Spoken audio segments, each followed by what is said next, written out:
Theresa May had to say on her resignation.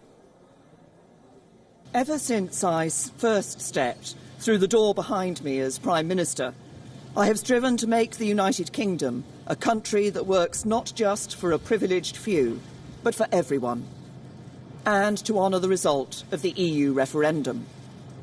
Back in 2016, we gave the British people a choice.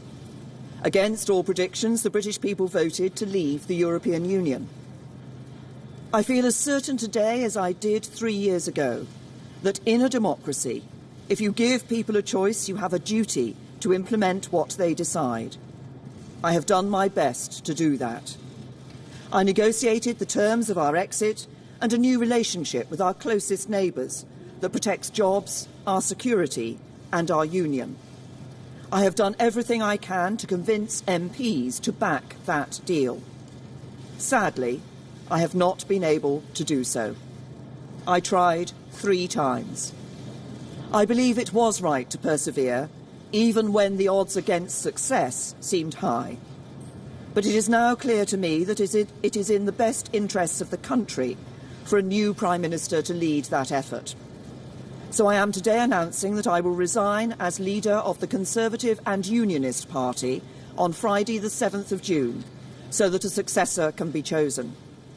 I've agreed with the party chairman and with the chairman of the 1922 committee that the process for electing a new leader should begin in the following week. We have Mandy Clark, our London Bureau Chief, continuing to be with us on this broadcast. Mandy, it's a rather emotional note of resignation from Theresa May.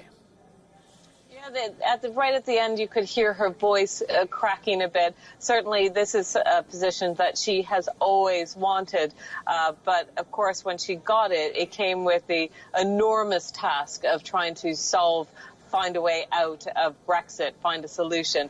It's something over the 3 years that she's battling through to get Brexit resolved, she just couldn't do. So in many ways, I think Theresa May feels a bit cheated that she never really got to serve full term, deal with other issues. She's quite passionate about many domestic issues, about making the UK a more equal society. Her whole premiership has been dominated by one issue, and that will, of course, define her premiership, and that is Brexit, something she just could not succeed in. That's rather unfortunate, Mandy, isn't it? And also, it's all got to blame David Cameron, because he created the situation in the first place that burdened Theresa May as she became Prime Minister. You know, many people really have wanted to know where David Cameron stands on this, because, of course, he gave it as an election promise that people could have a referendum. There was no need to have a referendum on the EU. That triggered this Brexit vote that has led to complete chaos in the UK. So a lot of people still blame David Cameron for forcing an unnecessary referendum that has just left chaos in its wake and divided the country very strongly. Even in the shops today, people were arguing over Brexit. It's very divisive, just even on the streets. It's not one location. It's not London. Right. It's a neighbour to neighbour that really finds Brexit a hot-button issue.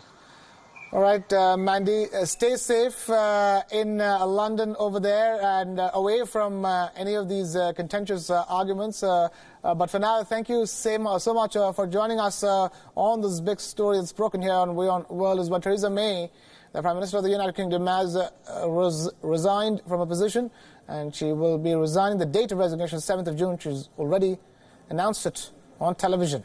And it's time for a new Prime Minister for the United Kingdom. Who will it be? Boris Johnson? Will it be Boris Johnson? Will it be Jeremy Hunt? Will it be who? That's the big question.